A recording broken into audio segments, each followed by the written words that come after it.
Hello, people. Be trying to be quiet because I'm out in the woods here. I'm up at the cabin, and yesterday I finished a book. The Last Place on Earth. Scott and Amundsen's Race to the South Pole. You know, I just finished a book about Scott. Tragedy and Triumph, something like that. And, you know, apparently there's a little bit of controversy here. This book here is like a diatribe against Scott, you know. This author, Roland Huntford, he just, almost every page, decides to point out Scott's weaknesses, calls him muddle-headed a lot, and it seems to be true. You know, Scott didn't really fucking plan his shit out very good. Cost the lives of 5 men, 2 more later on, but Scott, you know, returning from the pole with there was 5 of them. All 5 of them died. That last book that I read, they must have quoted, you know, directly from Scott's diary. And so, you know, apparently there's a little bit of controversy about whether Scott's diary was accurate or not, especially when it comes to the final few days. Oates' last words. Let me get into my notes here. I got quite a bit of notes. Hopefully this is showing up. I have the camera pointed towards where the sun would be. The sun's not really out. It rained really lightly. It's pretty fucking dry up here. 565 pages. This was published in 1999. And even though, you know, this happened, even though this is almost a 200-year-old story, the way this guy rags on Scott, apparently this book was not very well received in the UK. Amundsen decided at age 15 to be a polar explorer. Now, he doesn't mince words about Amundsen either. Amundsen was not a perfect human being. Amundsen, he knew how to plan out an expedition, I'll tell you that. But Amundsen was maybe dealing with his fellow humans, dealing with women. Amundsen, you know, that's where he fell short. I have a note here saying I need books on Franklin's first expedition. I got something here about Franklin, but a lot of these guys had more than one expedition, so you have to find all of that info. Age 15, Amundsen, you know, he read something. I think he was reading about Franklin, and he decided right then that he wanted to do this. Scott, on the other hand, kind of came to a dead end in his naval career. He got the idea that if he led a successful expedition to the South Pole, that would be, you know, the key to his advancement. He would, you know, become an admiral. They actually made him a captain. I don't know why they did. He, you know, the first time he was the captain of a ship, he ran into ground. The second time they were out on maneuvers, and he left the bridge, and his ship rammed another one. Page 63.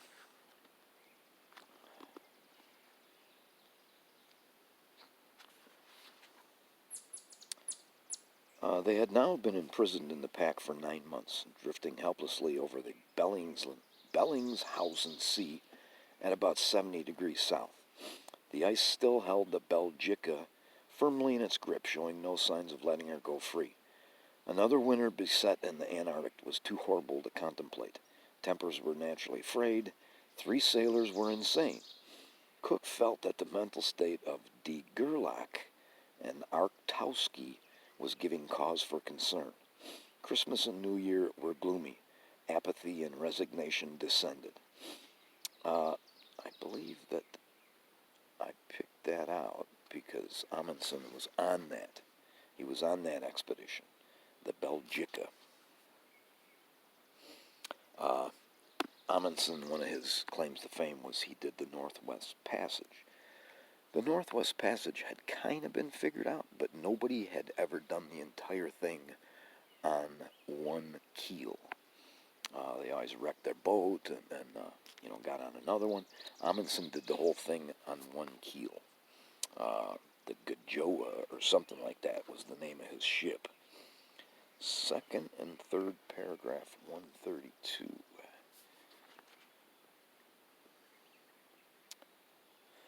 So, on October 8th, Scott duly arrived as bidden in Christiania. Nansen, as he wrote to his mother, had found quite a great man. Nansen, however, did not quite know what to make of Scott, with his tensed figure, his permanent shadow of a frown, and his strange combination of uncertainty and self-satisfaction. Few of those who approached Nansen had been so ignorant or ill-advised. Out of charity, he devoted some time to lecturing Scott on the elements of snow travel. Scott, hardly having seen snow, had to grapple with the problem theoretically. Nansen did his best to overcome Scott's received and outdated opinions, and succeeded to the extent of persuading him to take some dogs and skis. Scott was, Nansen was the guru. Everybody talked to Nansen before they did anything. Scott, he never did figure out how to use dogs or skis. I got a lot of fucking notes. This was a great book. This is one of those books that you don't want to end. Scott's first expedition. Shackleton was actually on that first expedition, and they did not get along well. Shackleton kind of left in humiliation.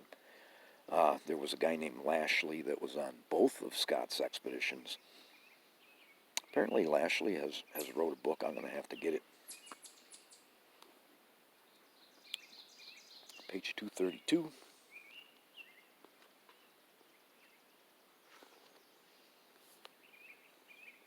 Then, on March 24th, 1909, the very day that he took up his new Admiralty appointment, Scott heard the news of Shackleton's arrival in New Zealand, bearing the tale of his achievement.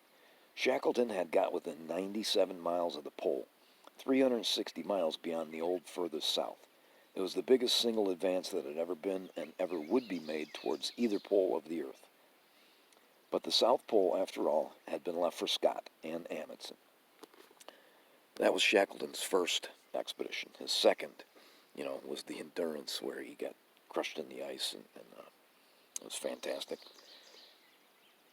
Page 233.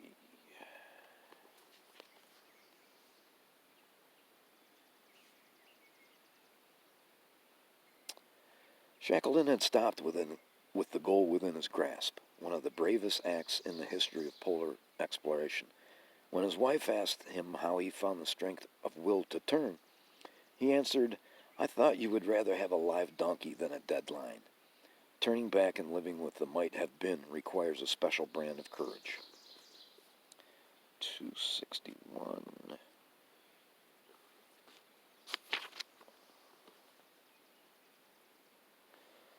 Oates was a fighting soldier. He had fought in the Boer War and been severely wounded in the thigh. He was in India when he volunteered for the Antarctic expedition. Acutely bored with peacetime routine and dispassionately aware of the path to preferment. Oates was actually in the Inniskilling brigade, or whatever they want to call it, cavalry, and he was wounded real bad in the Boer War. And there's a story about the Inniskilling that a bunch of them were taken prisoner by the Boer, and the Boer at this point of the war, they didn't even have clothing. They had been in the field so long that they usually did this with the prisoners anyway. They would strip them and then turn them loose. They had nowhere to keep prisoners. So they took the uniforms of the British, of the Inniskilling, and later on, I thought this was humorous. They took some more British prisoners, and they said, "We are the English killing." But some of them were actually executed because they wore the uniform of the enemy, and you can't do that. And the Boer were ignorant of those rules. Amundsen keeps it secret what he's going to do. He plans this big expedition for the North Pole, knowing full well that he's going for the South Pole, and he keeps it secret from almost everybody. He tells Nansen. Nansen's one of the first people that he tells. Amundsen brings almost 100 dogs. 296.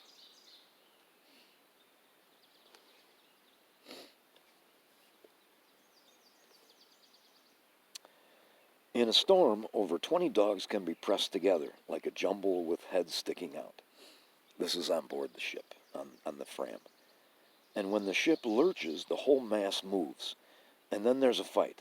Intelligent as dogs are in many respects, they cannot understand a lurch as anything but some devilment on the part of their neighbor who, naturally, needs a hiding. The dogs are always fighting. We already talked about the Inniskilling, page 322.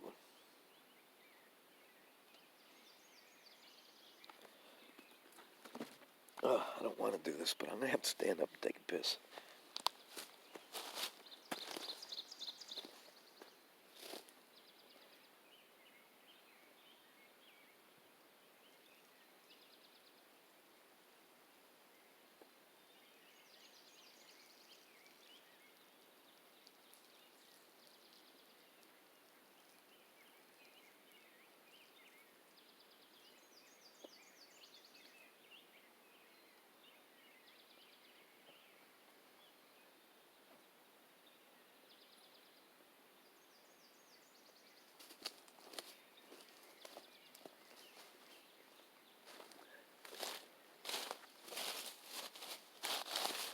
That's better.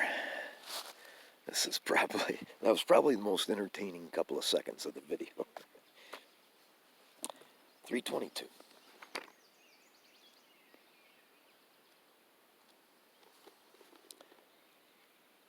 There's some good maps in here, and there's some shitty maps in here, too.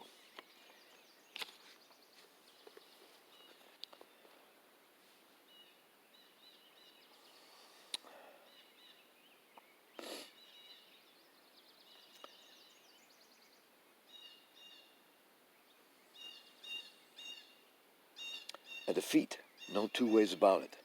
The dogs had now done nothing for half a year except eat and drink, so they apparently believed they did not have anything else to do. After they had moved forward a few yards, they sat down as if at a command and stared at each other. The most unfeigned surprise was to be read in their faces. We finally managed, with the help of a sound thrashing, to make them understand that we really expected work out of them. But it did not help much, for instead of obeying orders, they turned on each other in a glorious battle. God help me how we struggled with those 8 hounds that day. During the hullabaloo, I stole a glance on board, but what I saw caused me quickly to avert my eyes. They simply hooted with laughter, and loud cries with the most infamous suggestions rained down over us. They're just at the barrier, and they're trying to unload the ship. And that was the first time that they had used the dogs, after the dogs had sat around on board the ship for like 5 months. There's a little piece of Norse poetry here. Cattle die, friends die. Thou thyself shalt die. I know a thing that never dies, judgment over the dead. I thought that was pretty cool. When Amundsen reached the pole, he stayed there for 3 days, taking readings, trying to make sure that they were exactly at the pole. They had a real good skier. I can't pronounce his name. It's like Bjaaland or something like that.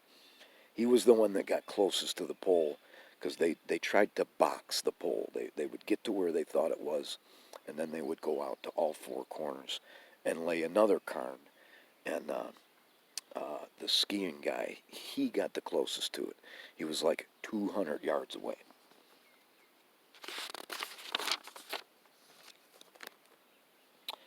Uh, after Amundsen hits the pole, then they go to what's happening with Scott.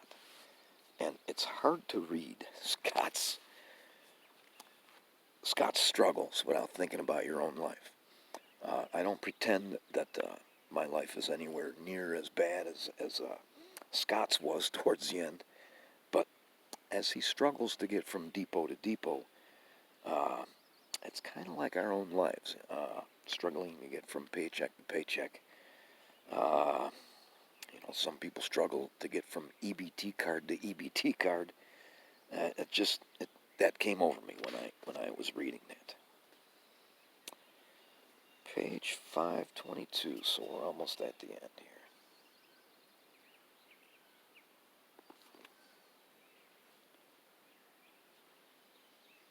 In the tent that night, Oates turned to Wilson as those in trouble usually did.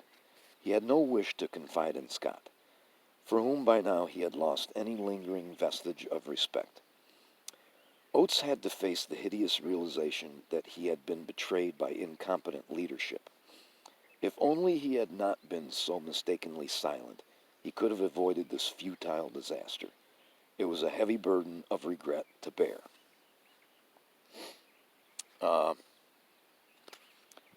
Scott's wife, back in England, he's married above his standing. Married a very beautiful woman. She's, slightly involved in all this stuff. She's slightly involved in some of the planning, and she's, moving around, going to Europe and talking to Nansen.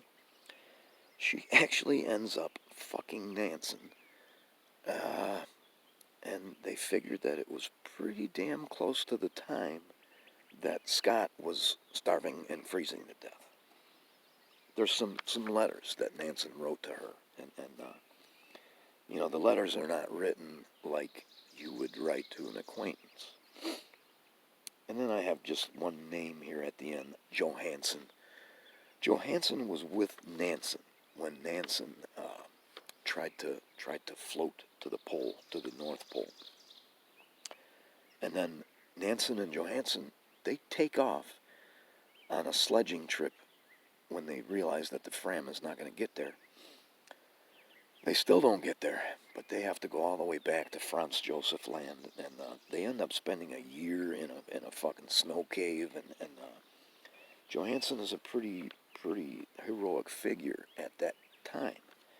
So Amundsen takes Johansen on this South Pole thing, but Johansen, he's an alcoholic, and he has problems in his life, and he's kind of a sad figure. He ends up taking his own life after they get back. Amundsen does not take him to the pole, and he's a miserable human being. I think that's about it. Thank you for watching.